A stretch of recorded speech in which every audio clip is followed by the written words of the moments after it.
Bueno, kaixo, arratsaldeon guztioi, Mutrikoko Xabier Kulturetxero bildu esaten guztioi, eta zuen etxetikan ikusten gaituzuen guztioi.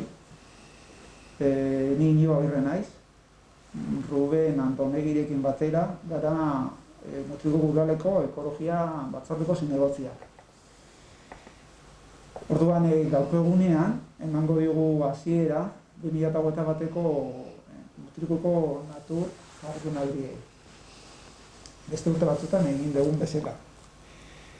Mutrikoko Udalaren izenean eta Mutrikoko Natur Taldearen ezinbesteko laguntzarekin. Bi ziklo izango dira jardunaldi hauek. Lehenengo zikloa izango da gaur burutuko duguna, gure hizlariekin burutuko duguna, eta bigarren zikloa izango da datorren urtearen hasieran, urtarrilean eta otsailean. Gaur egingo dugu hitzaldi bat, eta datorren urtean egingo dira beste kontemplatzen ditu 3 hitzaldi ezberdin, gai ezberdinak jorratuaz. Zer nahi dugu hitzaldi hauekin? Orokorria. Beste gai batzuetan bezala, nolabaiteko kontzientzia eraikitzen laguntzea edo saiatzea.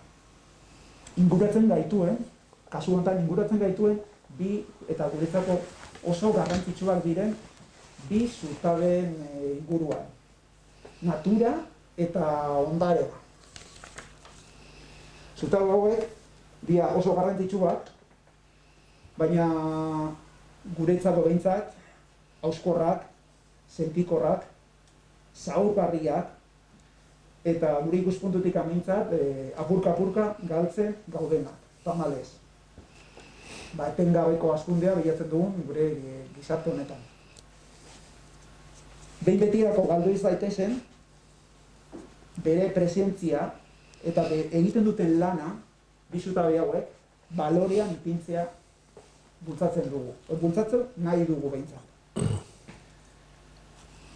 Natura eta ondarearekin erlazionaturik dauden gai ezberdinen inguruan, ikusmira ezberdinak, jakiminak, osnarketak, ekarpenak, debatea bultzatu nahi dugu, baita ere.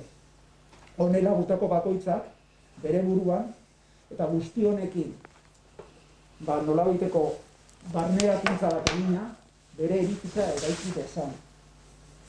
Gaurko egunean, Konrado Mugertza jauna hurbildu zaigu Mutrikura, mila esker, Konrado, etortzearren, gure herrira.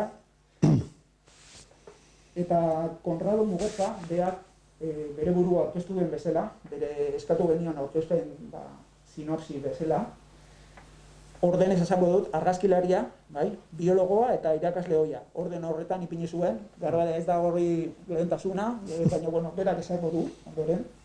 2008an, zura eta lura, eta ura barkatu, izeneko proiektu bat, hemen daukazuena, aurrean bultzatzailea izan zen, eta proiektu honen inguruan berari utziko diot osotasunean hitza, berak izango da gai, ni baina askoz ere hobeto aurkezteko.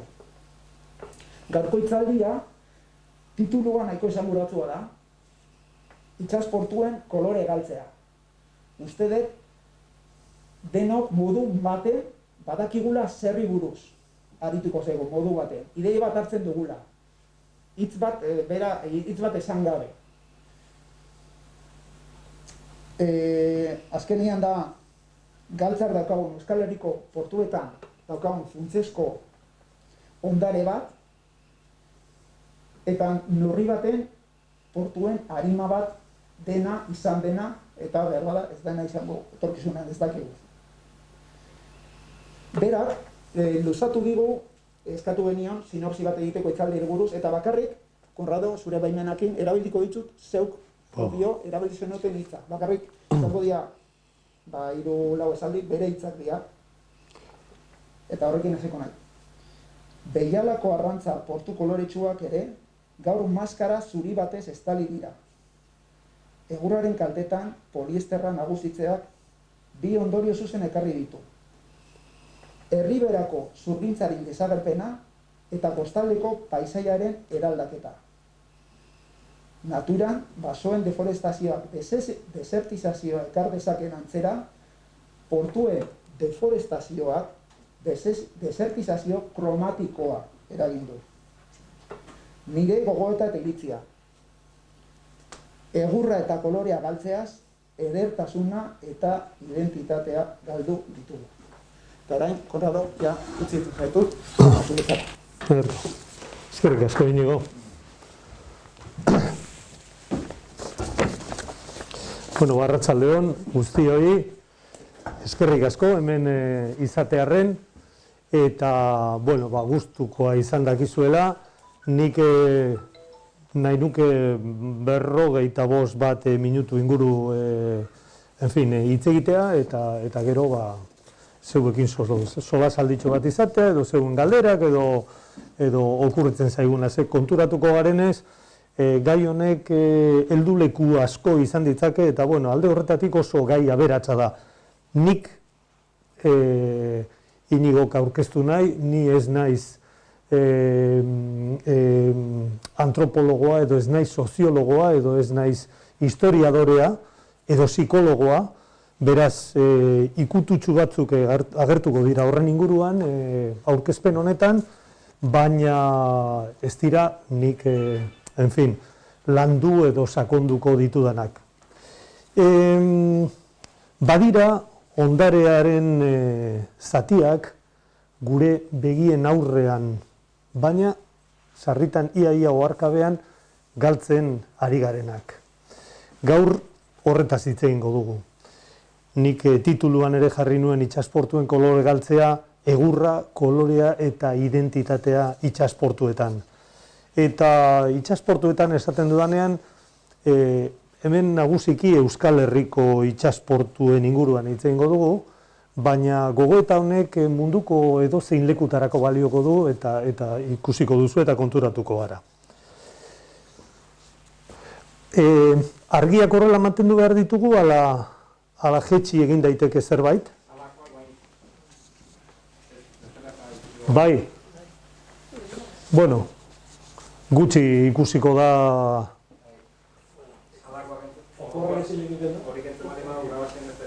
Bueno, hola bada, aurrera. Bueno, ikusten da, ezta? Bueno, begira, nik proposatzen dizuet jolasten hastea. Hemen ezagutzen duzue itsasontzien jokoa, ezta? A, B, C, iru, tal. Hemengo argazkiak ikusita esango zenukete hauetatik zeintzuk diren Euskal Herrikoak, edo behintzat zeintzuk ez diren inondik ere Euskal Herrikoak? Hola, labur, eta luzatu gabe. Esate baterako? 3A, 3B... 3A, zer? Portugesaria o andaluza. Hau Euskal Herrikoa? Ez, ez da? Euskal Herrikoa B2. B2. A bat ere bai.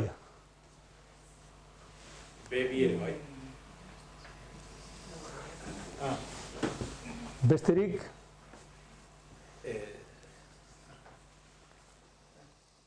Bueno, ez gara luzatuko, gero ikusiko dugu berriro argazki hau ere, Bueno, 3 daude Euskal Herrikoak hor, baina...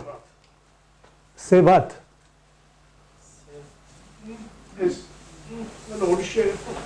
Ondo dago. Zer diozu horixea? Kolore hori ez da oso gurea, ez da?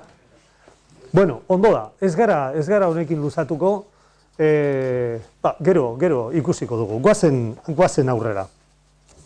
Begira, hitzaldiak bi parte ditu. Alde batetik bata esango nuke dokumentala dela.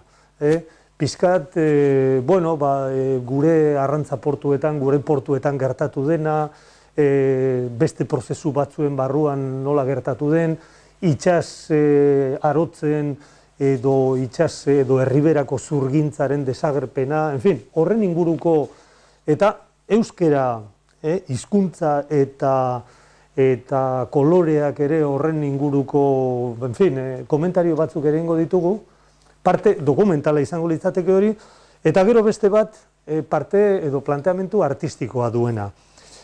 Ontzien koloreak, testurak, hondakinak, mikropaisaiak deitzen ditudanak, hori izango da azken partean.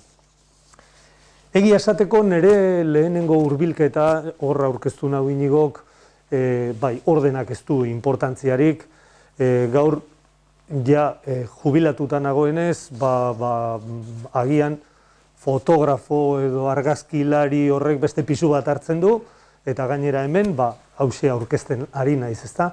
Baina bai, biologoa naiz prestakuntzaz, eta nire bizi guztia eman dut, alde batetik irakaskuntzan, irakasle moduan, eta kudeaketan ere, jaurlaritzan, eta holako kontuetan. Baina beti afizio moduan argazkilaritza izan dut, eta gaur horrek pisu berezia du nire jardunean eta nire kontuetan. Eta esaten dudan moduan nire hurbilketa gai honetara fotografikoa izan zen, artistikoa. Duela 20 urte ja idatzi nuen ere pizkatxo bat honen inguruan, eta gero etorri da beste garapen bat, ez da, beste desarrollo bat. Eta beste dimensio batzuk. Lehen esan dizuedan moduan, gai honek ametitzen ditu beste posibilitate batzuk. Azterketa antropologikoa, sozioekonomikoa, historikoa edo psikologikoa, kolorearen inguruan hitz egiten, ez da. Bueno, hor ikututxo batzuk egingo ditugu, sartu irten batzuk, eta, bueno, goazen aurrera.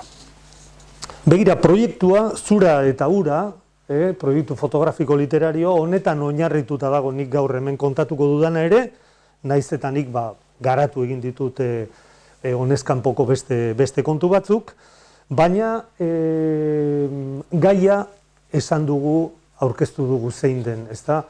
Itsasportuen kolore eta identitate galtzea, ondare galtzea, oso begien bistakoa, baina neurri batean konturatu gabe ere joan zaiguna urteak pasatu hala. Proiektu honetan, idea neurea izan zen, eta hala aurkeztu nuen, edo aurkeztu nien horra agertzen diren hoiei, eta nik nahi nuen, proiektu honi argazkiei beste egada edo beste maila literario bat edo zerbait ematea. Eta orduan, bueno, niretzat oso pozgarria izan zen ikustea, jenteak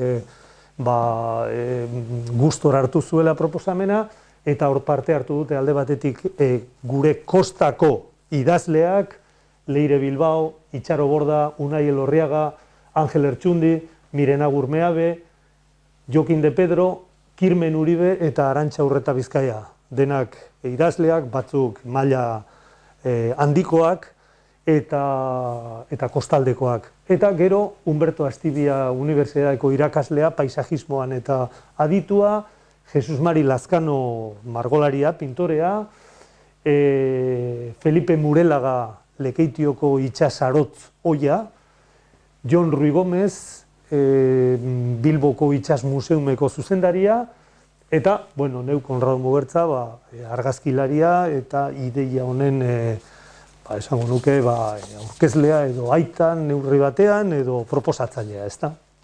Bueno, moztu nahi baduzu edozein momentutan zerbait galdetzeko aurrera, hemen etxean gaude, eta formalismorik ez dugu behar nik behintzat ez nuke nahi.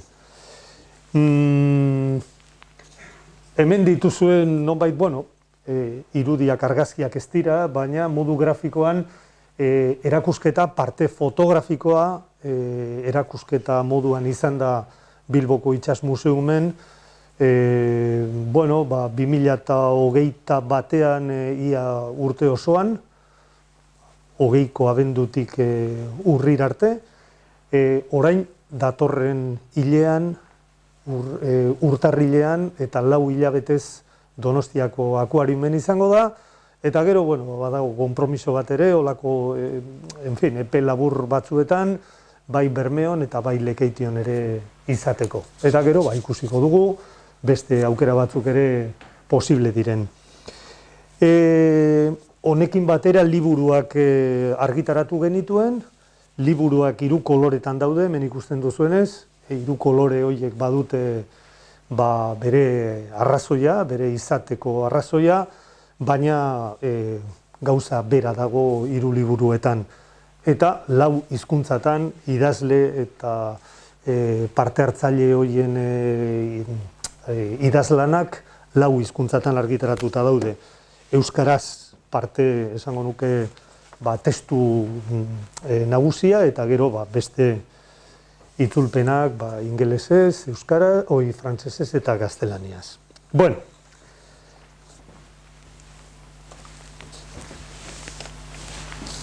ontzien koloreak munduan. Hau lehengo irudi berbera da, baina beste ikusi ingo ditugu pizkatxo bat munduan, nolako koloreak eta zer ikusten dugun, harin batean. Arrantza portua kostaldeko herrietako bihotza da, eta askotan hor herri bat izatearen arrazoia ere bai, ezta? Kolorea benetan portuen ezaugarri bat da. Ezin dugu imaginatu porturik, itxasporturik kolorerik gabe, ezta? Naiz eta gaur, zurbildu xamar dauden. Eta koloreak ezaugarri baldin badira, kolore sorta bat bereizgarri dira. Herrien bereizgarri dira. Badirudi, nonbait lotura bat dagoela herri horren izakerarekin edo olako zerbait, ezta? Esan nahi dut, Euskal Herrian kolore sorta bat aurkitzen dugu, eta baldin bagoaz Galiziara beste kolore sorta bat. Eta ikusten baditugu Greziakoak, edo ikusten baditugu Menorkakoak, edo ikusten baditugu Indiakoak, koloreak leku guztietan daude, baina kolore bildumatxo hori, kolore sorta hori, leku bakoitzean bereizgarri da, ezta? Zergatik kolore horiek?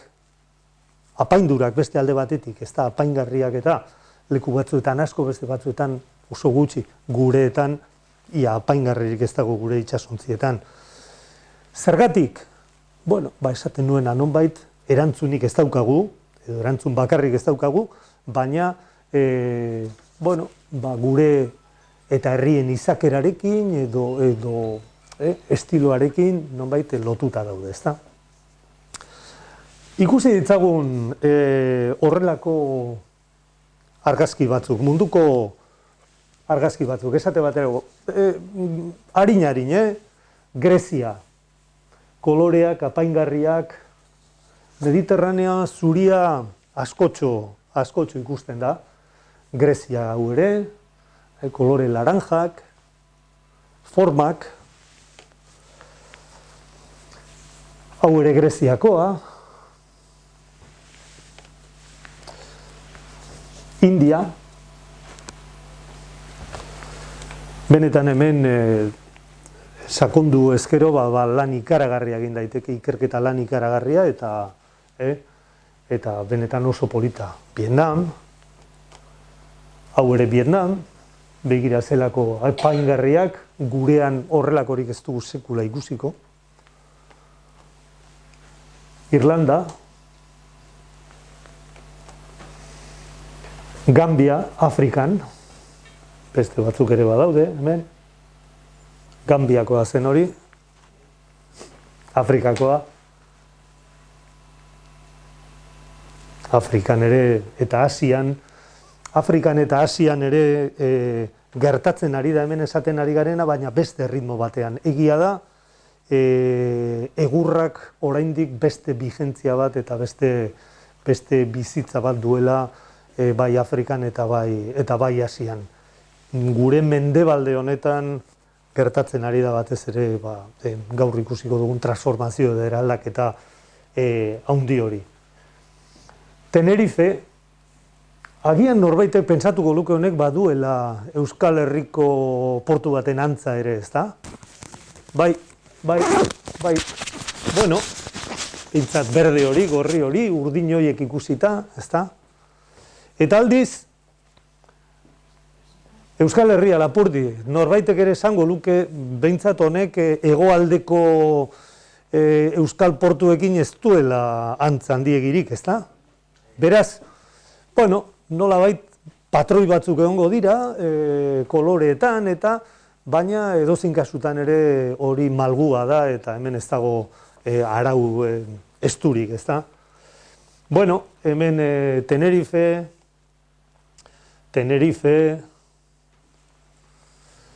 Menorca, Tailandia, Korsika, edo ez Sardinia, Zerdeña, hau ere bai, Galizia,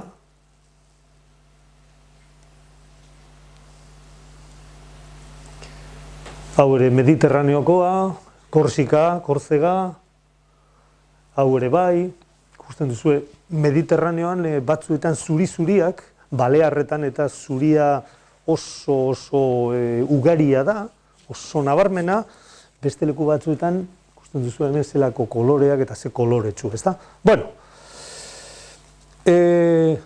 pizkat ikusi ditugu munduko kolore horiek, eta zer esango genuke orain pizkat ontzien koloreaz Euskal Herrian. Bueno, hemen daukagu Bermeoko argazki bat, 1917koa. Ze kolore zuten gure portuek eta gure itsasontziek, esate baterako duela 100 urte, duela 200 urte. Egia esateko, ez dakigu informazio gutxi daukagu eta gainera zehaztasun gutxikoa. Klaro, zer egin behar dugu? Bueno, hemen ere, hor daukazue Bermeoko argazkia, 104 urte geroago. 1917an da 2021an. Bueno, ez dago asko komentatu beharrik, edozein kasutan hemen ezin ditugu koloreak bereiztu, beraz imaginatu egin beharko ditugu, ezta? Baina hor bai ikusten ditugu koloreak, etxeen koloreetan ere kromatismoia pizkatxo bat identitate aldetik, fin, eraldatu xamarra eta itsasontzien aldetik zuritasuna nagusi. Ezta? Alderantziz esango genik. Zer esango zenuke? Garai, 1917an zuria, Bai. karia, Etxeak. bai. Etxeak, bai. Gaur egunean begira zer nolako kolorea Bermeotan, mutriko ez esanik ez. Bai. Dana multikolorra da. Bai. Zerrakorria. Bai. Ez. Hor, etxeetan ematen den alderak eta hori, Bai. ontzietan, Kontrakoa. Bai, ados nago, bai. Hori seguru horrela dela. Esan nahi nuena zen, bai, multikolorismo horretan, hori horiek eta ez dakiz ze puntutaraino diren hain gureak, ezta? Bueno, behar bada modernidadeak ekarri dituen koloreak dira, baina, bueno, hortxe uzten dut. Baina, bitxia da eta interesgarria zuk diozuna, ezta? Bestera batera esan da ere, zuri beltzeko argazkian koloreak izango ziren, koloretako argazkian itsasontziei dagokien arloan behintzat kolore falta edo zuritasuna. Bueno, orduan, duela 200 urte esaten dugu ze kolore izango zuten. Bueno, jo beharko dugu idazleek zer idatzi duten, pintoreek zer pintatu duten, ea hortik informazioaren bat zerbait ateratzen dugun. Begira, badaude bi lantxo gutxienez, bi saiakera, alde batetik bata Patxiku Perurenak idatzitako koloreak Euskal Usarioan, eta bestetik Txema Preziadok euskarak erakutsi koloreak ikusten. Egia esateko ez batak ez besteak ez digute ematen gai honen inguruko informaziorik. Patxiku Perurenaren liburu hau gehiago dago koloreak eta simbolismoa eta pizkal literaturan nola agertzen diren, eta euskaran nola agertzen diren, eta beste horretan, Txema Preziadoren beste lan horretan, hor ikusten da euskara eta koloreak. Eta horretaz itzengo du zertxo bait, nik uste dut arlo bitxia eta arlo oso polita delako, eta bueno, ni neu, lehen esan dizuet, espezialista espanaiz ere, bueno, pizkate lantxo honen eskutik, zuekin partekatu nahi nituzke kontu batzuk. Txomen Agirrek Kresala idatzi zuen, eta pentsa liteke igual, ez da zerbait atera daitekela handik, baina egia esateko ezer gutxi. Begire, irakurriko dizuet zatitxo bat. Tanasa ondoan, azkenez, zirauna legezko saretxalopa edo treneruak, memeiak eurak, lirain, leun eta guztiz polito eginak, azpitik baltzez takarel ondoan edo gainertzean lerro urdin zuri edo gorri zapaindurik antxoatarako prestaturik eosan. Besterik ez du aipatzen. Bueno, hau atera dezakegu bada zerbait. Kirmen Uribek, liburu honetan, idatzi du poema labur bat, laburregia esan nionik, baina berak esan zidan aita eta aitita itsas gizonak zirela eta berba oso gitxikoak, eta orduan, onartu egin behar ez da, eta esaten du nola behiala haizeek ere koloreak zituztela, eta esaten du ifarra beltza zen, haize egoa edo hego haizea gorria eta mendebala berdea. Bueno, ikus ezagun margolariek informazio pizkatxo bat gehiago ematen diguten. Baina ez ilusio handigirik egin, Margolariek begira, Diego Rivera, muralista mexikarra, Frida Kahloren senarra izan zena, Diego Rivera Lekeition izan zen gaztetan, 1907an beka batekin, eta, pintatu egin zuen zerbait, pintatu egin zituen kuadro batzuk, baina ikusten duzuen hortik gutxi atera daiteke, ezta.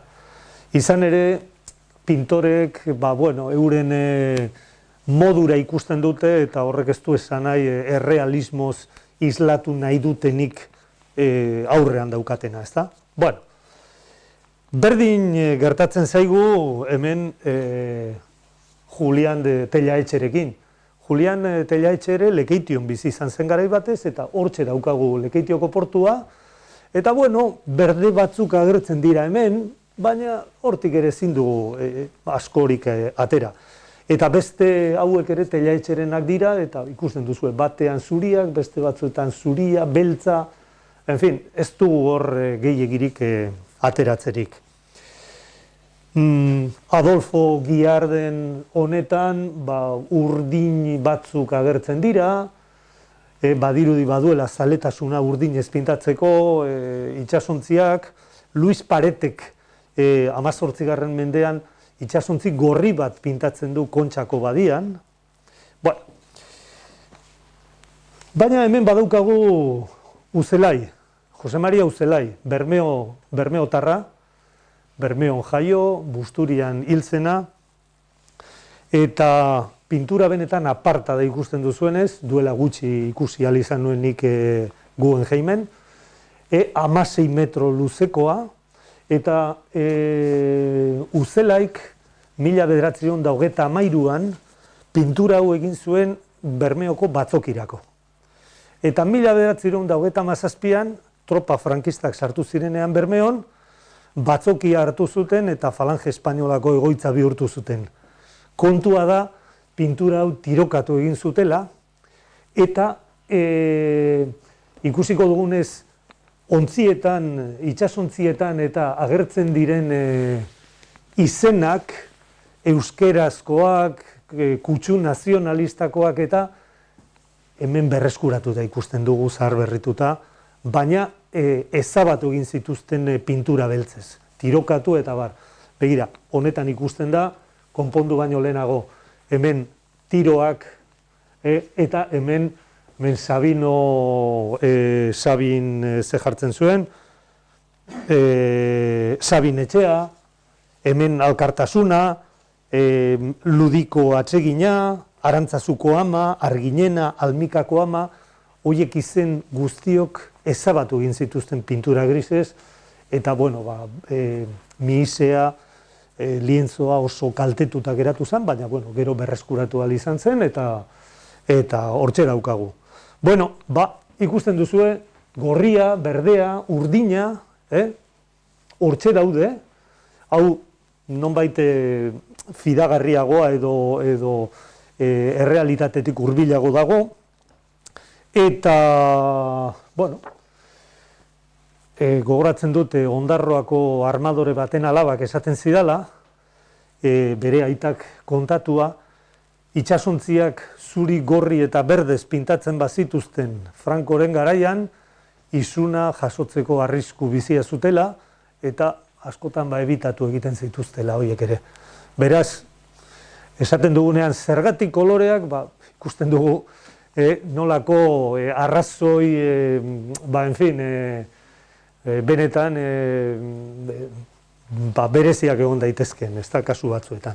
Bueno, hemen daukagu beste pintore bat, Lucio ez, hau Alberto Arrue da, baina koloreak ere ez dira naturalak eta kolore batez ere bera personetan edo fokoa personetan jartzen du eta ez hainbeste inguruan, ezin dugu hortik gehiegi atera. Hemen Lucio Ortiz de Urbinarekin ere berdin gertatzen da, baditugu hor kolore batzuk, gorri batzuk eta berdea eta urdina eta, ez pentsa asko gehiago dagoenik. Eta, hau ere sartu dut, holako estetika pixkat, antigualeko estetika hori mantendu egiten delako gaur egun. Lata hauek gaur egunekoak dira eta ikusten duzue ze estetika polita mantentzen duten, baina egia da beste alde batetik gorri, urdin eta horioi, bizi horiek gehiago direla, komunikazioaren zerbitzuan daudela gehiago edo publizitatearen zerbitzuan beste informazio bat emateko baino, ezta?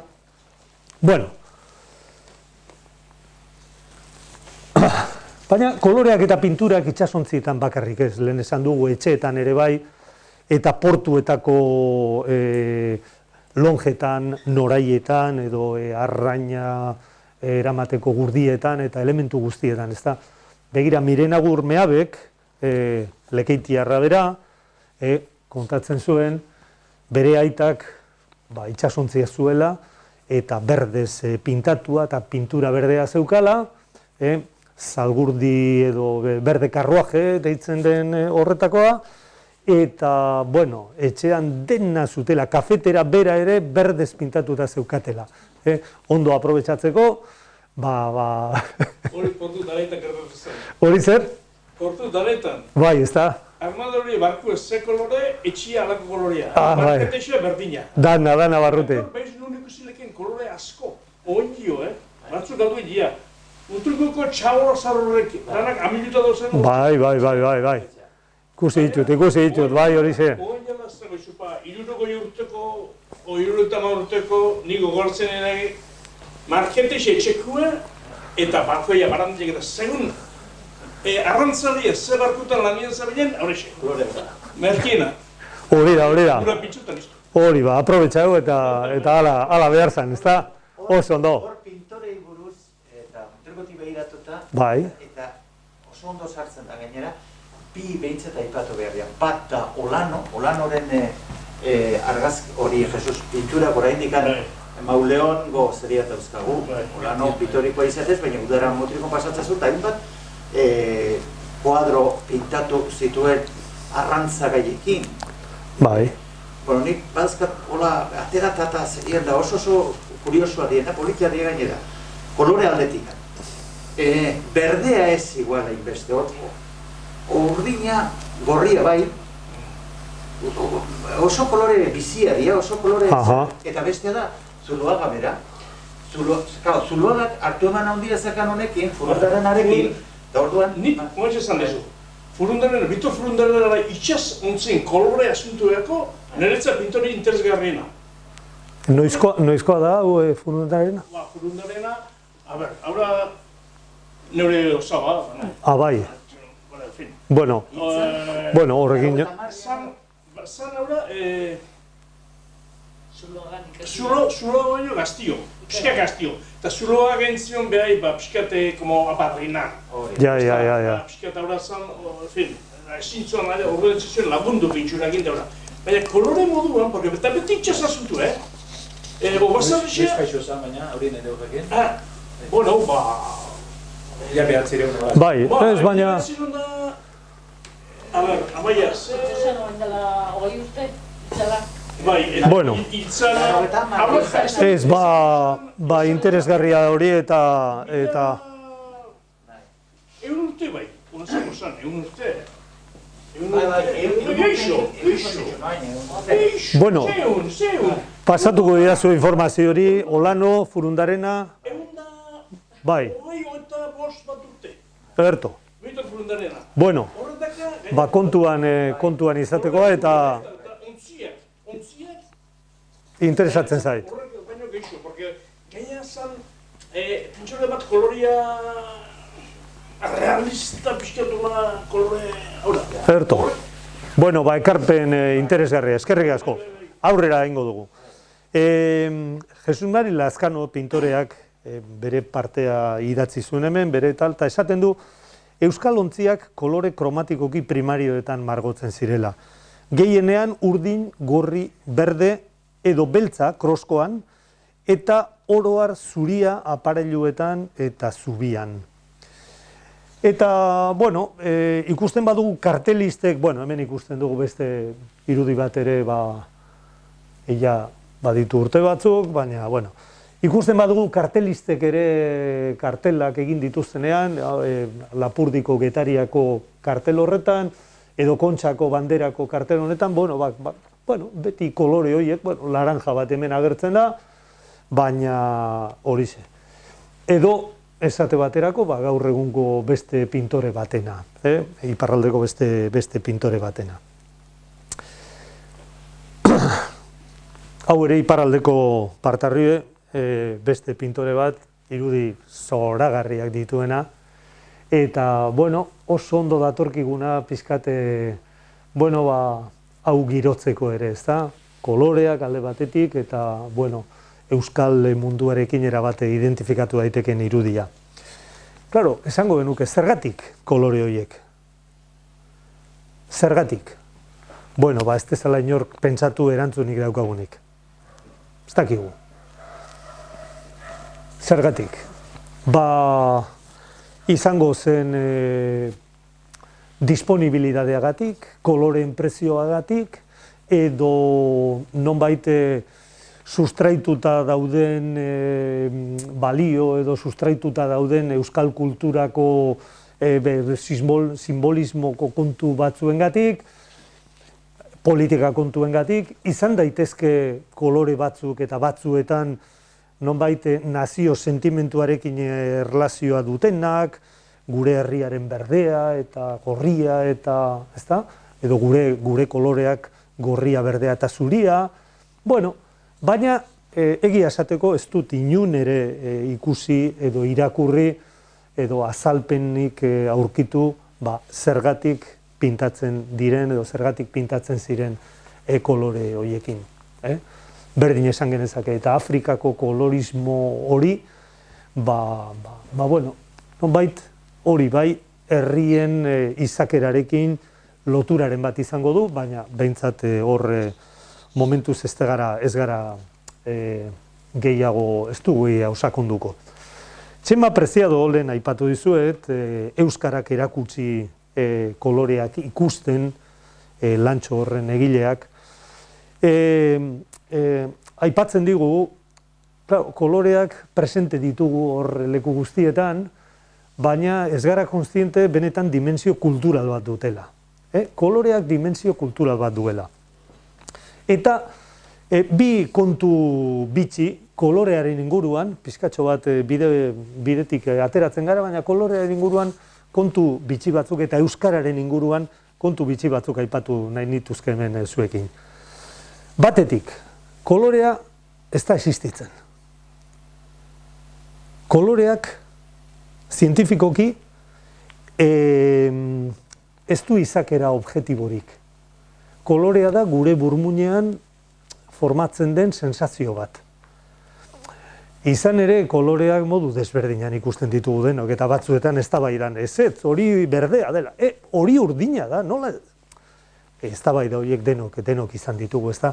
Eta ikusiko bagenu, eta koloreak argiztapen desberdinarekin, edo ikusiko bagenu koloreak nola ikusten dituzten animaliek, dibertsitate ikaragarria dago, ezta? Baina hori da bitxia, kolorea modu objektiboan ez da existitzen. Odola gorria da, zerua urdina da, ikatza beltza da, edurra zuria, bedarra berdea, baina kolorea ez da existitzen. Bitxia da, hala espresatzea, baina behintzat gaur egun hori ez da eztabaidagarria. Argirik ez dagoenean, ez dago kolorerik. Edo argi oso gutxi dagoenean, ezin dugu kolorerik bereiztu. Bueno, eta beste baieztapen interesgarria.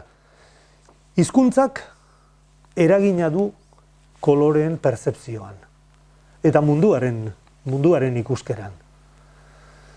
Eta begira, hau garatuko dugu pizkatxo bat polita delako. Hemen daukagu berdea, hain gurea eta ez daukagu hitzik berdea esateko. Zer gertatzen da? Ez dugu, euskaldunek ez dute berdea ikusi edo hitza galdu eginda? Ez. Euskaldunek berdea beti ikusi izan dute eta hitza ez da galdu. Orduan beste azalpen batzuk bilatu behar ditugu, ezta? Begira, horrekin segitzen dugu, gaur egun edozein hizkuntzak kolore guztiak deskribatu behar ditu, nahi eta nahi ez. Eta detailearekin eta hizkuntza moderno batek hori behar du. Baina lehen etzen horrela. Eta euskararen kasuan, euskal kultura tradizionalean, 3 kolore horiek, beltza, zuria eta gorria izan dira oinarrizkoak. Horiek bai, horiek aurkitzen ditugu, horiek berdin esaten dira Euskal Herri guztian, horiek toponimian oso ugariak dira, eta gauza oso berezia eta importantea. Badituzte kolorearekin zerrikusirik ez duen esangura asko, esanai asko. Esate baterako gorri aipatzen badugu, kale gorrian geratu, horrek ez dauka gorri kolorearekin zerrikusirik, edo gorriak ikusi, edo haiz gorri bat, ikusten duzue, berdin gertatzen da zurirekin eta beltzekin.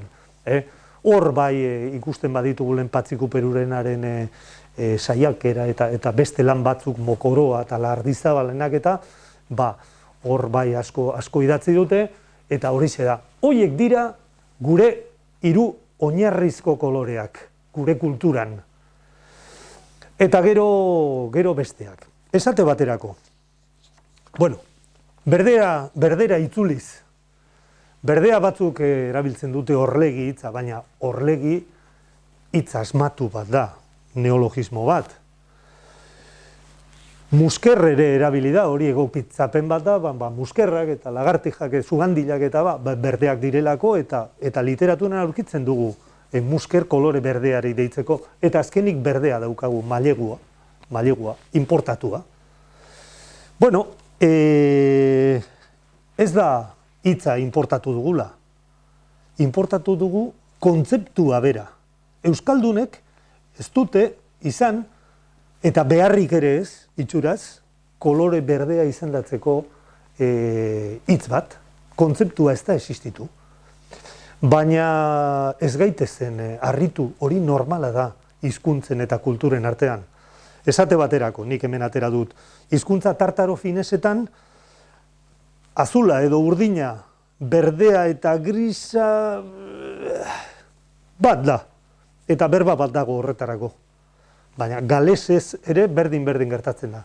Gales, Galesko herria, Britania handian, glas hitza dago berdea, urdina eta grisa aipatzeko. Ez dira bereizten, horrela da. Gaur ezin gara horrekin bizi, gaur egia da, hizkuntza moderno batean, dena behar dugula eta gainera ñabardura guztiekin, ez da? Baina kultura tradizionaletan horrela da.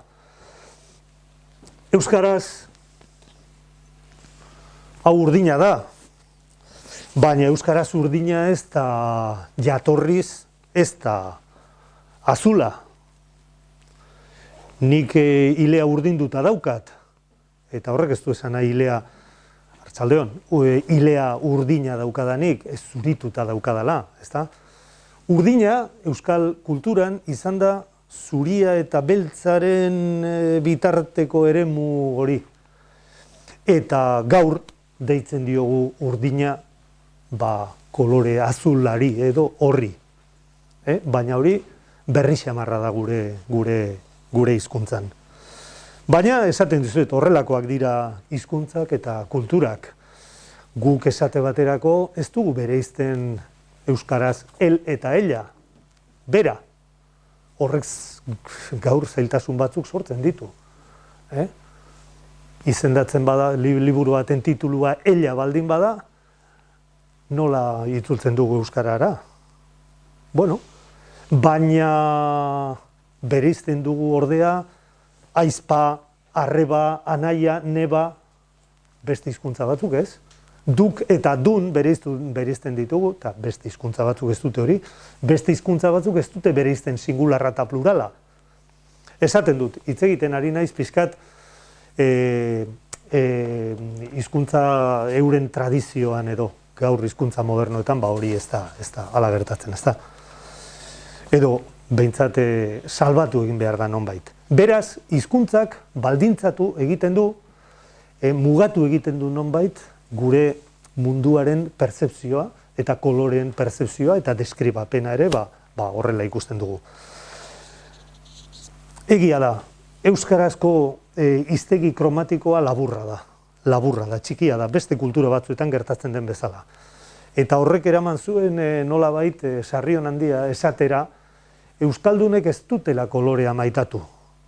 Eta, bueno, badirudi behintzat ez diogula koloreari gehiegi erreparatu edo ez diogula importantzia handiegirik eman. Bueno, esaten nizuen pizkatxo bat hauxe zela hor kolorearen inguruan egin nahi nuen olako sartu irten bat, eta goazen itsas arotzak eta herriberako zurgintzaz berba batzuk esatera. Hemen Felipe Urrutia daukagu, Idurri, Murelaga Ontziola, Lekeitio 1989an, Angel Ertxundik idazten du bere kontakizunean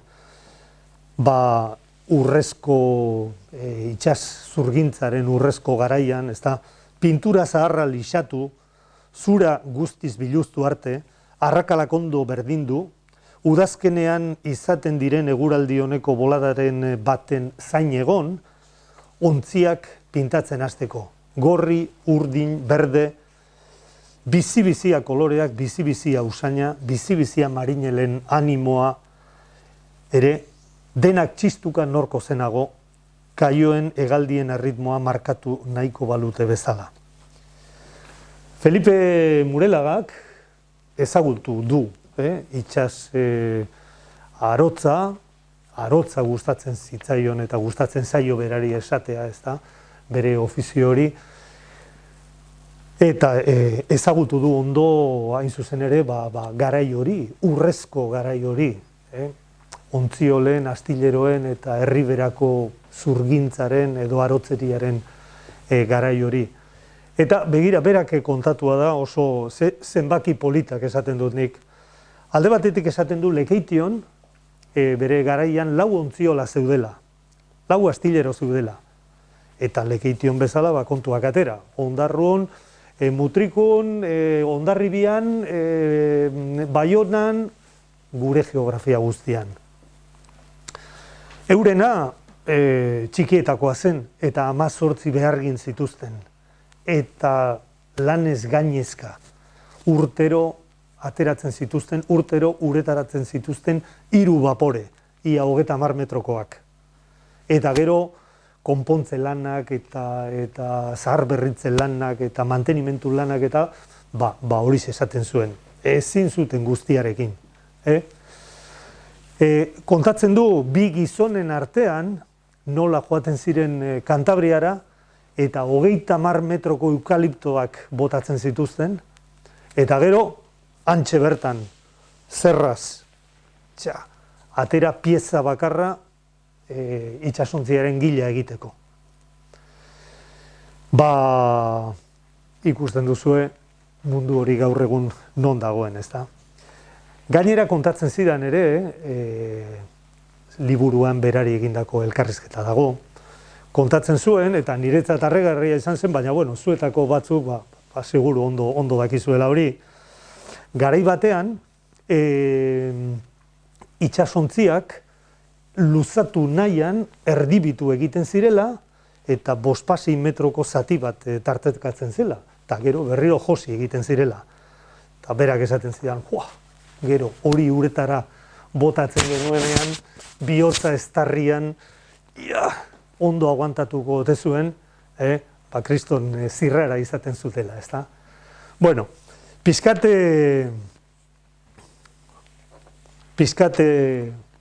hor Lekeitioko irudia, egurrezko vaporeak edo itsasontziak, eta pizkat honekin nolabait lotua, bitxia da Unai Elorriaga idazleak kontatzen duen, bere historiatxoa. Berak kontatzen du, berak etxon bizi da, eta esaten du bere aititeak bazituela bi lehengusu ebanistak zirenak, ez ziren itsasarotzak, ebanistak. Baina txipiroitarako izugarrizko sukarra zegoela garai hartan, eta erabaki zutela, benga, egingo du gure txalupa. Eta jarri ziren lanean eta egin zuten euren txalupa. Kontua da, hasarratu egin zirela, ze koloretan pintatu behar zutenean, edo pintatu behar zuten, erabaki behar zutenean. Hasarratu egin ziren, eta Salomonen estilora zer erabaki zuten, ris-ras, zerra hartu, erdibitu, irea hemen iretzat erdia eta beste erdian iretzat. Eta bera kontatzen du hori egia dela, agian kolorearen kontua bakarrik etzela izango, baina halaxe erabaki zutela eta bueno, soluzio salomonikoa esaten zaio horri eta benetan halaxe egin zuten, ezta? Bueno, itsasarotzek egia da esaten dute egurra uretara hobeto egokitzen dela, astunagoa delako eta bar. Claro, onartzen dute noski poliesterrak bere abantailak dituela, merkeagoa dela,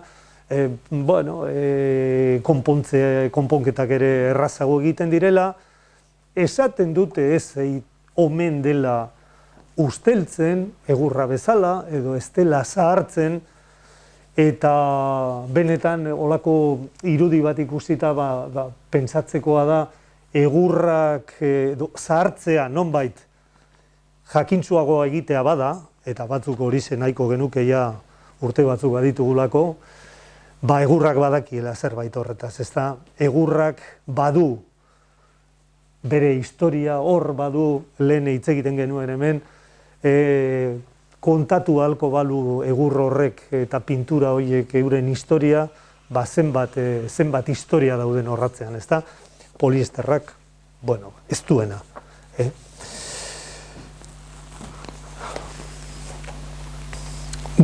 Astileroen irudia, zerra hotz kirrinkarien eta mailuen danbatekoen melodia, irratiren bat tartean bererikuaren bila. Oharrez zirrimarratutako planoak mai gainean, zuraren txirbila, tantarra, hautsa eta zerrautza non nahi, pinturaren usain sarkorra airean, kolore probakan hemen, behar ginen joan etorri bizia, gila, branka, brunola, trankanila, bragerak, zapatak, karela, kontrakarela gora eta bera haien ahotan, eta arkatza belarri gainean.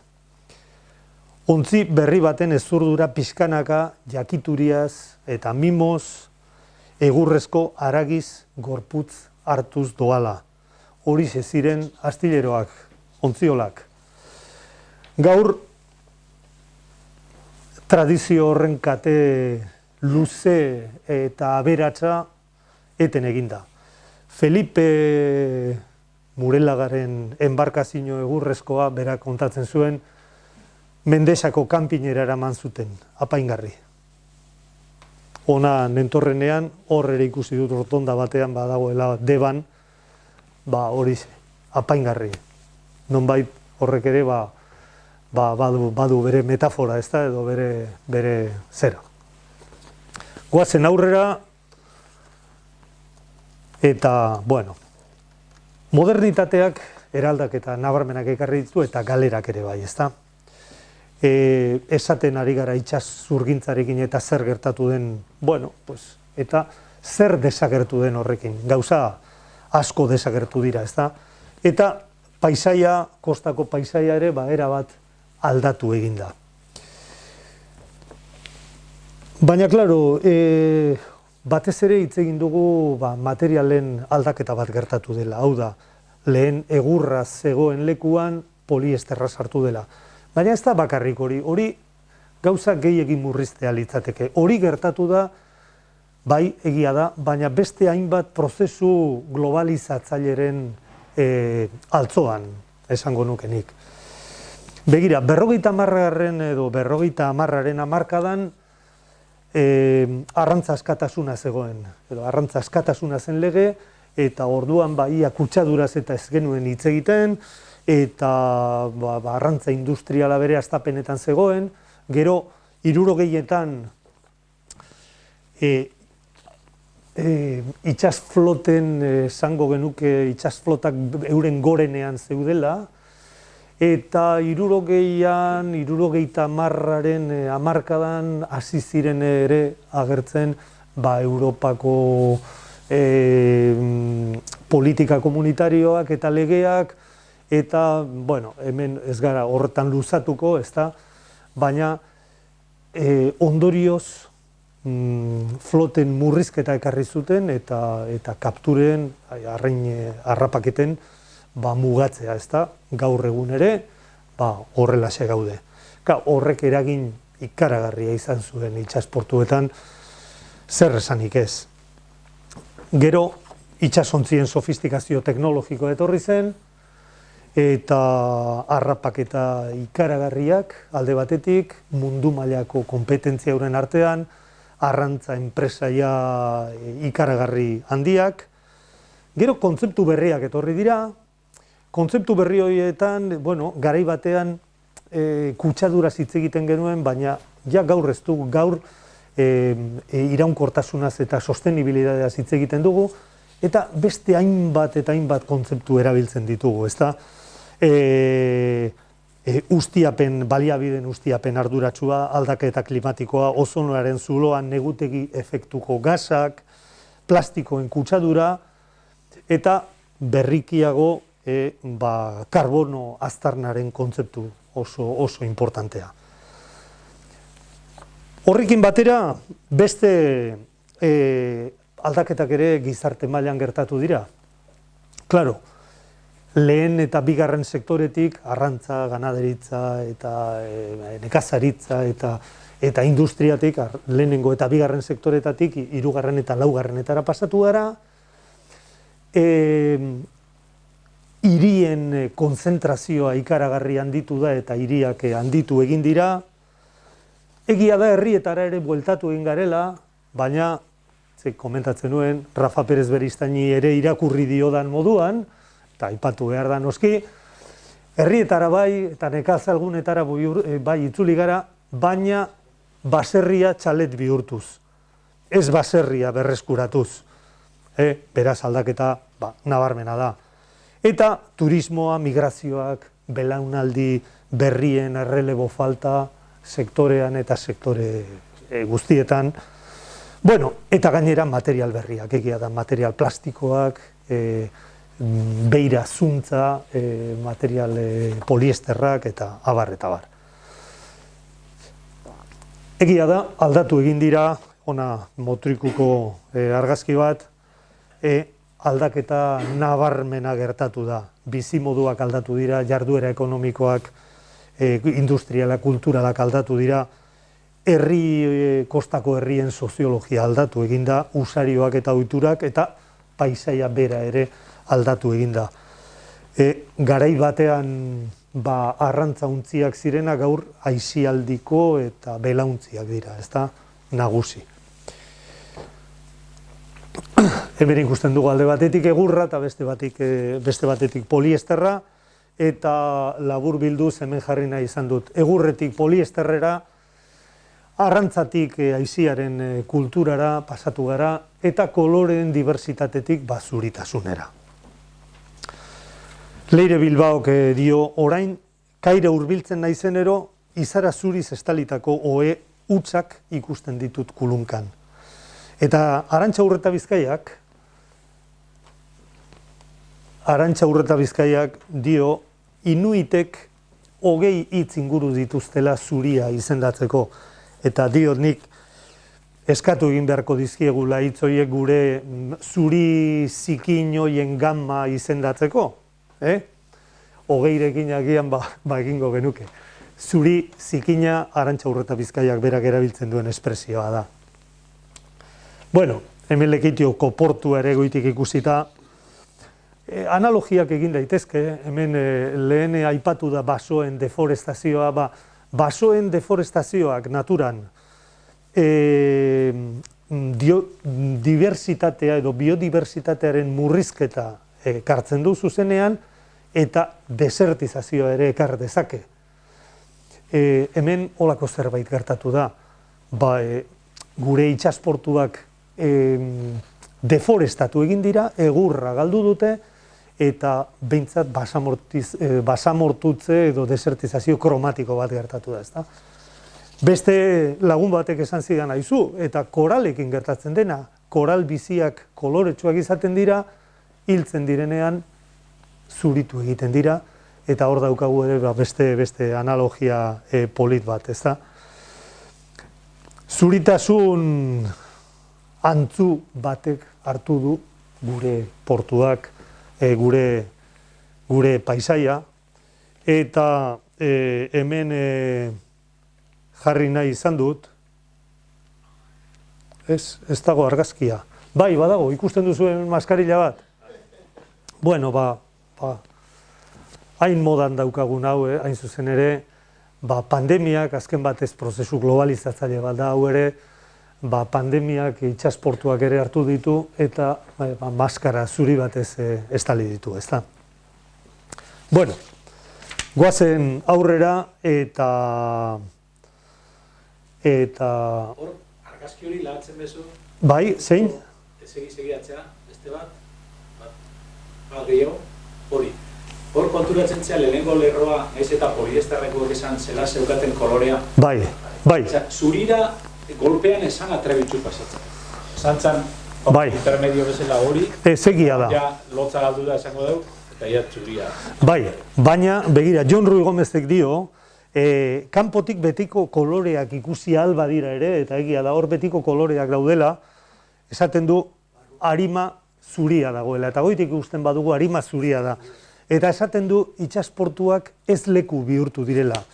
Aireportuak edo kirolportuak edo merkatalgune handiak bezala, ez da leku guztietan berdinak dira. Bueno, holako zerbait. Eta pixkat horrekin lotua, irudi hau jarri nahi nuen, begira, hemen lehengo koloreak present dira, ikusten ditugu hor hiru koloreak, baina tradizioa ez da ikusten itxasuntzi horietan, nondik atera dira itxasuntzi horiek. Non dago lehengo estetika dotorea, edo materialen noblezia, edo lan ondo eginaren marka, begira gaur egun zer daukagun Lekeitioko portuan. Bueno, eta berdin esango nuke hemen kolorea ez da falta, baina jatortasuna eta nonbait benetakotasuna hemen ere ez daude. Kolorea bai, baina ez da kolorea bakarrik. Bueno, eta harin eta amaitzeko azkeneko denboraz pizkatxo bate pasatutakoaz, paisaiak eta mikropaisaiak. Hau da, nonbait lehen esan dizuedan, parte fotografiko edo parte artistikoa. Badago galdetzerik neurri batean, ez ote gabiltzan idealizatzen lehengo paisaia. Gogoan dugun paisaia edo gogoan uste dugun paisaia. Lazkanok honetaz zera diosku. Gure memoriako paisaia kultur paisaia da, intelektualizatua. Posta txartelekoa. Gogoratu nahi duena baino ez du gordetzen, zati polita, eta bien bitartean, ahaztu egiten ditu kutsadura, gasolioa eta zaborra urgainean, usaintxarrak. Ingurunearen eraldaketa evidentea badildin bada ere, gure begirada erromantizismoz blai dagoela, dio. Bai, hala izango da, Itxaro Bordak idazten du, paisaia deskribatzen duenean, esaten du, ontziak eta uinak uretan, mazten soinuak, marinelen oiuak, kalatxoriak, bai, paisaia irudia baino gehiago dela ohartaraziz, ezta. Zura eta ura proiektuan,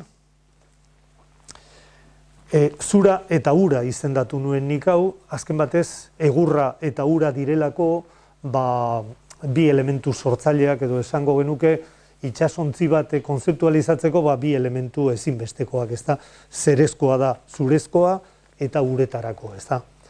Baina, gero lan fotografikoan eta proiektuan lau euskarri ditugu. Pixkat estetika berari eta denbora berari ere erantzuten diotelako, eta egurra alde batetik, ura, harria, astilleroetako harria, eta baita burdina ere. Bueno, nik bereiztu nahi izan ditut paisaiak eta mikropaisaiak. Paisaia nonbait begien aurrean daukagu, gure iritzirako ederra edo itxusia izango da, kontuan izanik edertasuna eta zatarkeria absoluturik eta ez dagoela, eta objektiborik ez dagoela, eta bestetik mikropaisaiak. Mikropaisaiak aldiz gure begirada intenzionatua behar dute edo hor nonbait arakatu egin behar dugu hor edertasun bat bilatzeko, ezta? Haratago edo barrurago begiratu behar dugu edertasuna bilatzeko, sensibilitatearen begi horiek berpizteko eta zerbait gehiago ikusteko. Begira, Bernardo Atxagak dio, literaturaren funtzioaz idazten zera dio. Nik gero hau fotografiarako ekarri nahi izan dut. Zaila da zehaztea literatura esaten dugun horrek zer onura ekartzen dion gizarteari. Baina oinarrizkoari helduta, haren bereizte lana har liteke gogoan. Bereizi diot. Baina berdin esan dezake bakandu, apartatu, atera gauzak bere jatorrizko arruntasunetik. Transfiguratu ere esan liteke, nabarmendu. Literaturaren funtzioa, nabarmendu. Eta nik gehituko nioke bere baimenaz noski, eta edertasunez kontatu, ez da idazle egiten duten bezala. Fotografiarekin uste dut berdin gertatzen dela. Fotografiarekin berdin gertatzen da. Hau da, paisaiari, objektuari, marko bat jartzen zaion momentutik hori ez da errealitatea. Hori ez da errealitatea. Bereizi egin dugu, apartatu egin dugu. Beste konsiderazio bat ematen diogu ja horri. Begira, irudi hauek badago artean ready-made deitzen den estilo bat, eta nik esango nuke edo arte aurkitua, nik esango nuke nire irudi hauek pizkatxo bat, filosofia horretan sartzen direla, ezta? Hau da, jatorriz ez dira arte lanak edo arte izateko sortutako lanak, baina modifikazio txiki batez eta batzuetan marko bat jartzeaz eta horma batera eramateaz, duintasun bat eta arte objektu bihurtzen ditugu. Eta bueno, berdin gertatzen da ere, junk art edo zabor artea deitzen den horren subgenero batekin. Hau da, hondakinak, zaborrak, nonbait duintasuna emanez, duintasun bat ematen zaie, apartatu egiten dira, eta euren edo horren kalitate berriak edo horren edertasuna atera dezakegu, ezta? Humberto Astibiak dioenez, hemen ditugu baera horretako burdina, nonbait filosofia horri erantzuten dioten irudiak izan daitezke. Humberto Astibiak dio, hondakinek badutela indar oroitarazle bat, objektuek bere osoan ez daukatena. Hori alda gertatzen zaiena behar bada itsasontzi zaharren armazoi eskatatu eta pipiatu egie, ezta? Bueno, badutela, egoera horretan daudenean badutela behar bada beren osotasunean edo beren jatorrian ez duten edertasun bat. Bueno, Mirenagur Meabek dio, eta argazki honetan inspiratu zela esan zidan, Galipota itsasbelarren usaina, kresalarena, pintura zipristinduriko adokinak, maoizko amantalak, norai ugartuak, hoiekin guztiekin eraikitzen du berak bere paisaiaren pertzepzioa, ezta? Irudiz, kolorez, usainez, oroimenez, nonbait, lehen Lazkanok esaten zigunaren aritik gure memoriako paisaia eraikitzen dugu, eta hori ez da zerbait objektiboa edo ez da zerbait simplea edo nola ere. Bueno, amaitzera noa. Idealizazioaz, ezinbesteko idealizazioaz, romantizismoaz edo oroiminaz jabetuta ere, hori horrela da, nik uste dut badagoela galdetzerik, Behialako arrantza portuak, hainbeste kolorez jantziak, ontzizarren egurraren ehundurak eta pintura geruzak agirian, ontzioloetako kolore probak hormetan, erdoilaren geografiak burdintza arkituaren azalean, ez dira izan akaso herri baten kolore ehundura eta nortasunaren isla.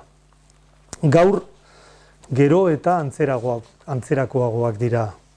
Zurbilak, historia eta nortasun gabeak, eta itxaro bordak esaten duen moduan, zapore eta usain bakoak. Eta horrela, ondarea galduaz, iesean doazkigu Behialako edertasuna eta identitatea.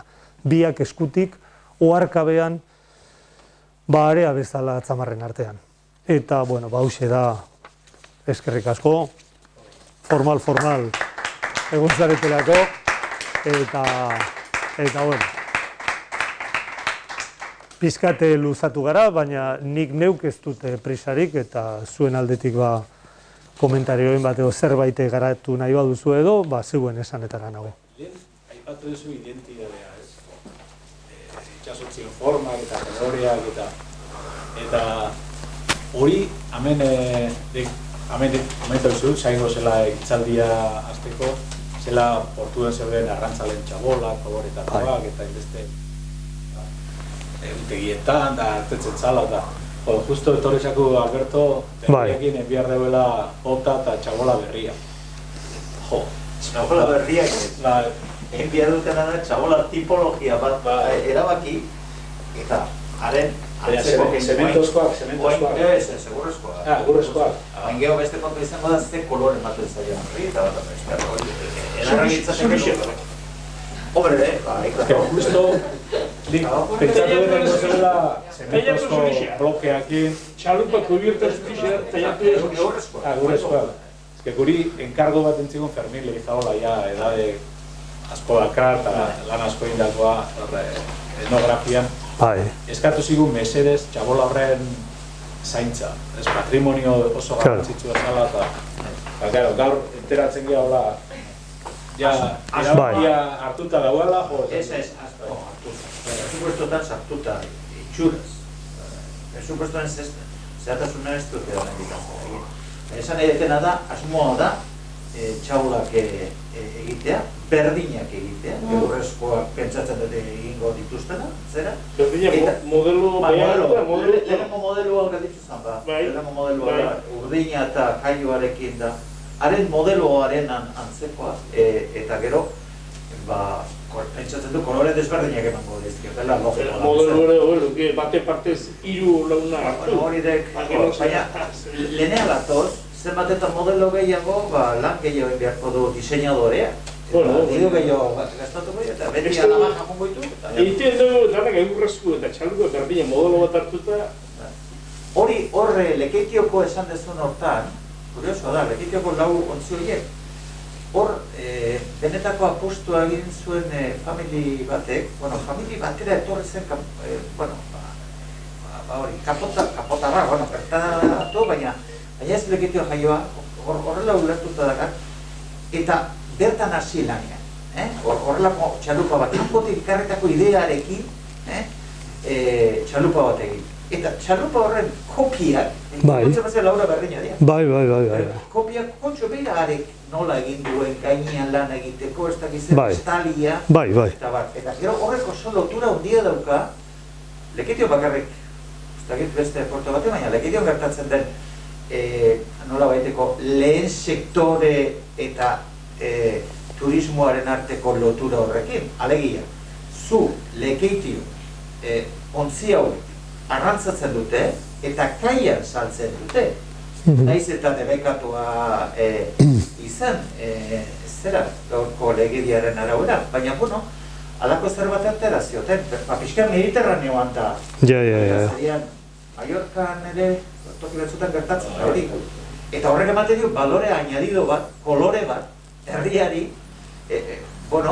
prezio bat ere, guain, jo beste kontu bada, ja petza nora haino aiatu diren, non hau hartu dut, telefonoz, mogikorrez, eta Bilbo edo ez dakit norko, noski. Jatetxeak, hori dena neruetzat, ez da kasuan egon beharrik, automatikoki galdu dezu, zera? Bai.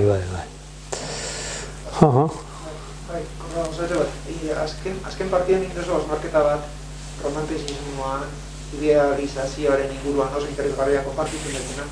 Zuri etortzen zaitzun nian norbait, ideia horregan luzatzen desunean, zuk ide, esaten zau, romantizismo osita zaude, ze sentibera etortzen zaitzu barrura. Amorrua, rebatitzeko gogua edo... Parkatu, esan dira etortzen zaidanean zer? Bai. Ekarri duzu, ez? Bai. Norbait esaten, hori da idealizazio bat, bai. Kapagola gure buruan. Zuri ze sentibera kartarazten dizu horrek? Bueno, haizunik, honen aurrean, ni pentsatzen dut, bai, badagoela idealizazio hori, badagoela romantizismo hori, egia da.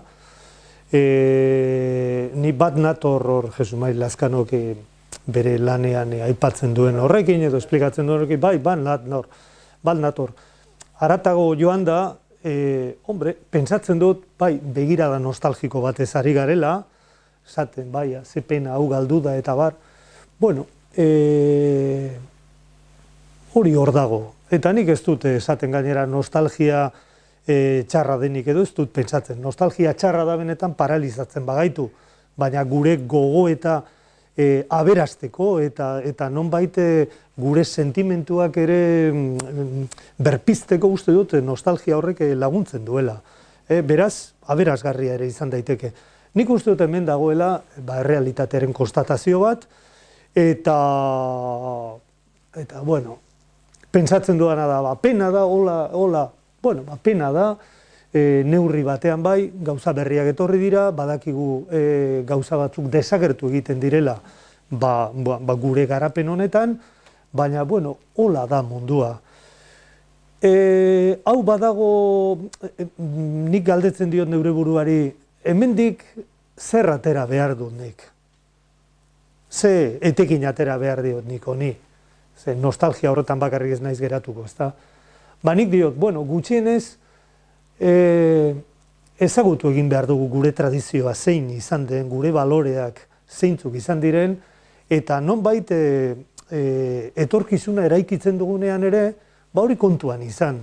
Begira, hemen planteatzen ari dena orain, gutxienez gogoeta hau egiten badu orain kaseta berri horiek diseinatu behar dituenak, nik uste dut horri exigitu egin behar zaiola behintzat gure tradizioa ezagutzea. Eta ez esatea, izu hemen kolore bizi batzuk hemen gauza, bueno, azkenean ez dakit egingo da hau edo beste. Baina gutxienez nik eskatuko nioke horri gure tradizioa ezagutu dezan eta horrekin bat etorri dadila egiten dena, ezta? Gure tradizioa, gure nortasuna, gure identitatea delako, gure ondarea delako azken batez. Ez dugu zertan alferrik galdu behar rolako aukera bat, etengabe aukerak galtzen ari garenean eta beste remediorik ez dugunean, ezta?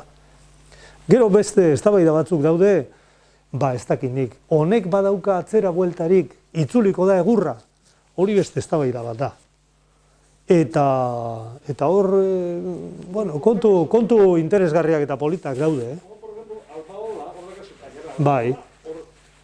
San Juan dela eta ez dela, Cristo montaje hor preparauta.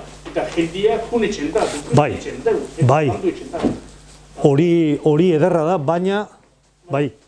baina helburu baterako da, horrek ez du ekarriko sektorearen berreskuratzea. Begira, Bilboko Itsas Museumen, hori da, bai, kultura eta tradizioari eutxi eta erakutsi eta museo izan, eta bai. Langileek lortu, ikasi etxak gero, kultura mailan, Baina gero egurrean lan egiten dutenak eta horiek ere badute hemen zer esanik, eta Baskegurreko jentearekin, Baskegurreko jenteak ere sustatu zuen eta finantzatu zuen parte batean proiektu hau, eta, bueno, asko interesatu zitzaien, asko gustatu zitzaien planteamentua eta horregatik sartu ziren, ez da. Eta, bueno, egurra bueltan dago hainbat sektoretan, bueltan dator. Eraikuntzan, egiten ari dira eraikin berriak egurrez, eta ez estatu batuetan beti egin izan dituzte eta segitzen dute, baina tradizioa galduta zegoen leku batzuetan. Eta begira, notizia bitxi bat ere gogoratzen dut irakurri nuela, bai japonesak eta bai Europako agentzia espazialak, egurrezko sateliteak egiten ari dira 2023-rako. Egurrezko sateliteak. Komunikazioak hobeak dira metalik eta ez dagoenean. Gero desegiten direnean ere, sortzen dituzten hondakinak, ezin dira konparatu besteekin. Bueno, begira, egurra begira nondik datorren bueltan, olako arlo batzuetan. Bitxia eta horregatik aipatzen da. Hasieran azaldu duzu mundu mailako itsasontzien tipologia. Eta azaldu duzu matizazio txiki horretziaren Kanariaseko barkuak. Bai. Amengo antza dut gatela. Eski amengo barku ezien. Amengo barkuak gara saldutatuak eta han mantentzen dienak grazia zabadikan egurrezkoak. Hor da. Hori esan da gero, bai. Baina nizu kontau, leno, bueno, antza mende hasieran itsasontziak gehixenak eta anak izazatiaren beltza ziren. Zehatzi beltzak, alkitranak inbitzatzen zeulako. Sasoiaretan, itxasontzia esan pintxurei koloretako ikegongo peketzen dut, baina bai helburua esan itxasontzia mantentzea. Bai. Horrezko itxasontzia ziren ez, orduan alkitran ematen zizuen. Eta alkitrana, sasoiaretan, nahiko urugarixia esan. Bai. Zoriatik, kartze zeuen alkitrana, badakizu ez, nuen iztraixen zentzen zizuen resina hori kartze zeuen Euskal Herrira eta alkitran hori ematen zizuen barkua mantentzen. Eta hori izan zen, Berroza Margaren urte, urte arte edo itxuraz, eta arrezkeo, ondarruan argazkioa bado portukua, 1940 eta ikusten dien itxasontzi guztiak zurixia dira. Eta ikotura uzen horrekin. Ez. Badago arrastero pila bat, Berroza Margat arrastero bat, eta nahi zurixia. Bai, Ez dakizia txik eman zen, eta arrastero bezarrai, entzun damentan ere atxaitxabar, koloriak aldatu ziala, edo aldatzen guztiala, bai etorrizela golixuak eta aukerak egon zialako, baina arrantzako, segun kolore, arrainak ikusi edo zautu itxesoa, itxasontzi edo orduan ies itxesoala edo. Ja. Hor ba. Horre gontzan zehozer. Bueno, horre ekarpen oso interesgarriziak.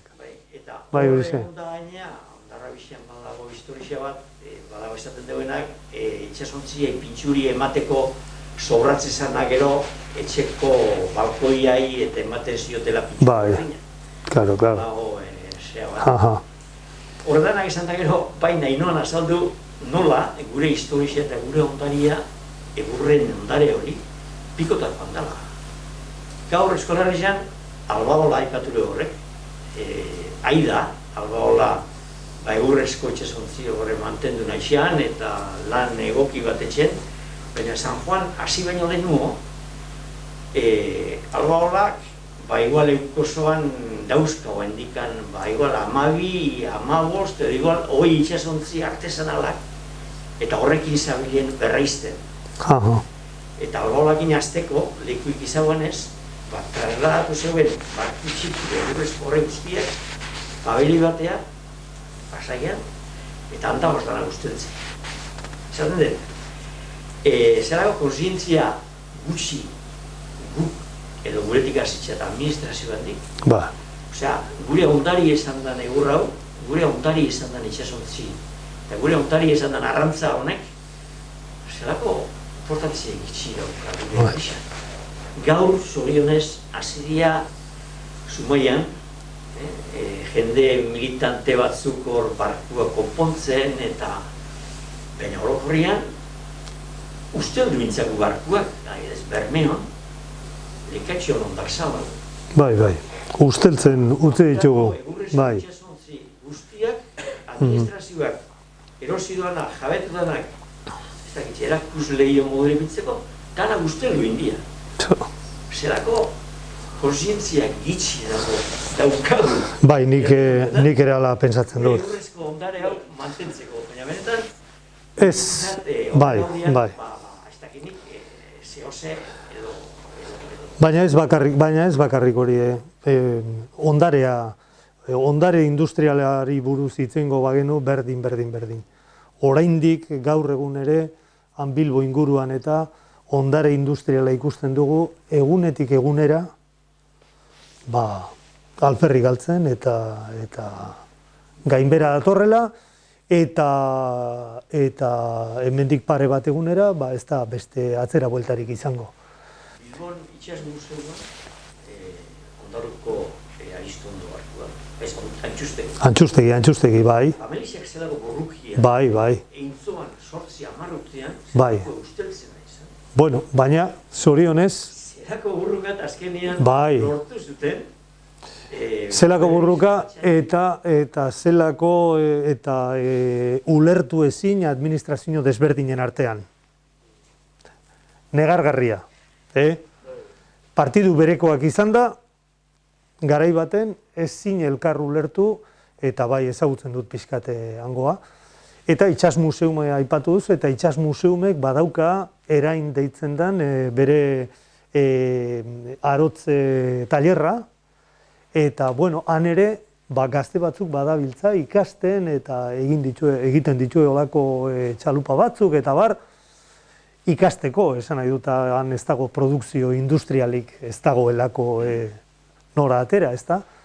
Baina, bueno, neurri batean ondari horri eutsi eta museo moduan ere erakusteko tradizioa zein izan den, ez da?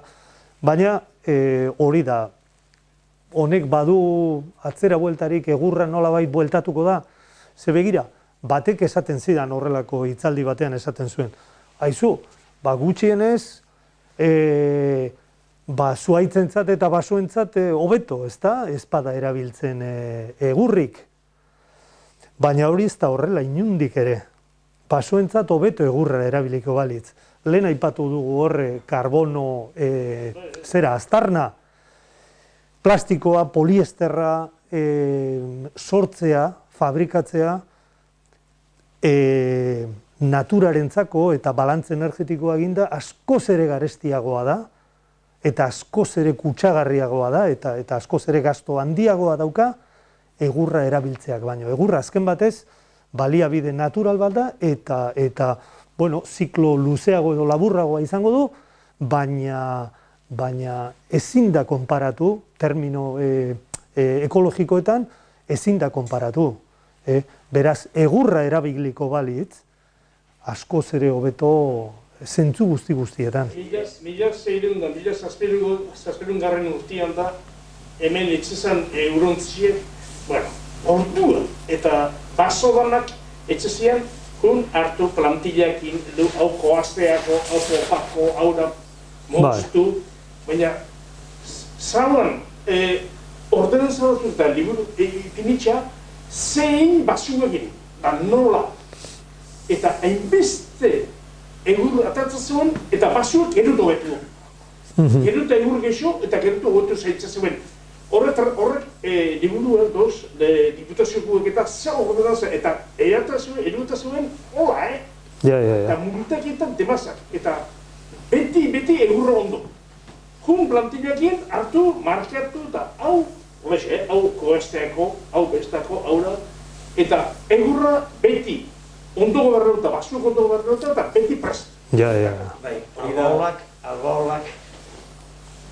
San Juan itxasontzia filosofio horretzkina iratiko basoa juten dira. Plantillakin.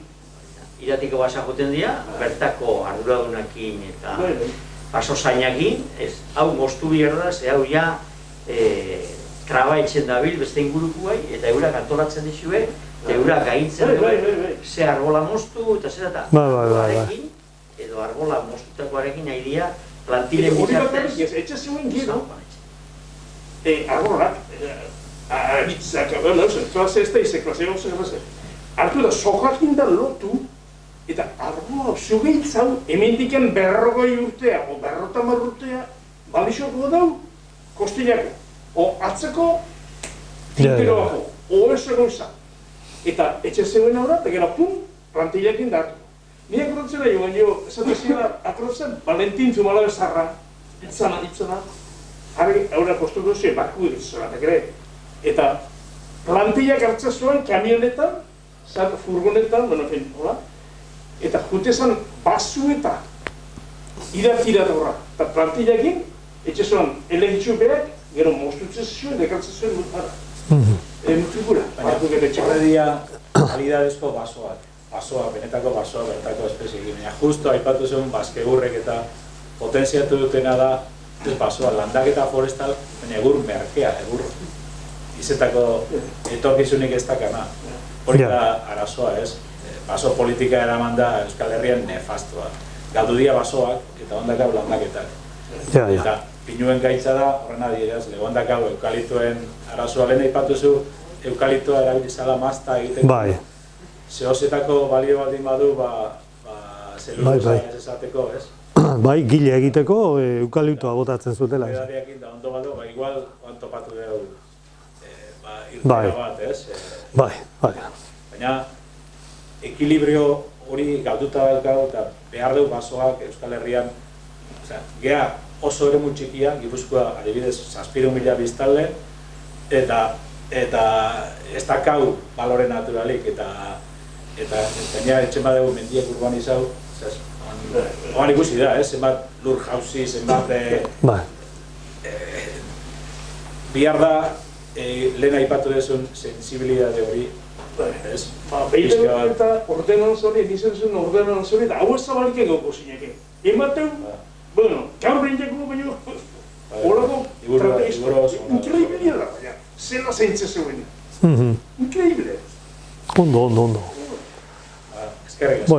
Bueno, eskerrak zeuei niretzat gustua izan da, hemen egotea, eta zeuekin partekatzea.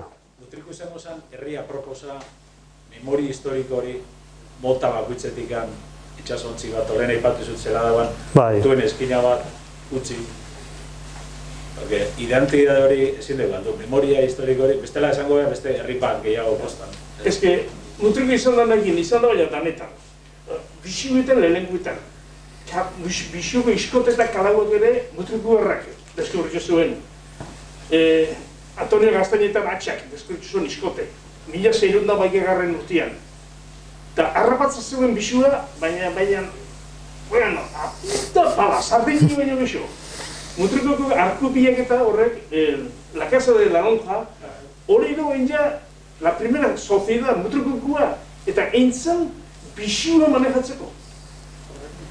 Kosto 30.000 barabadiez, eta bixua manejatzeko oso zuen. Entzuen, la primera, arrantzabe artian, en cofradía, la cofradía y con los pescadores de Mutriko. Eta, arretza zuen bixua labon dixetan da, egozi, aura, bestia, bueno, tratau eta gero gineakretan, eskabetxien horretzea. Eta, ematen zuen, hainbeste diru, eurek entzuen. Hora. Erosi, Akurriko da, egurra zegoen. Eurak. Eta, bueno. Ondo, erto.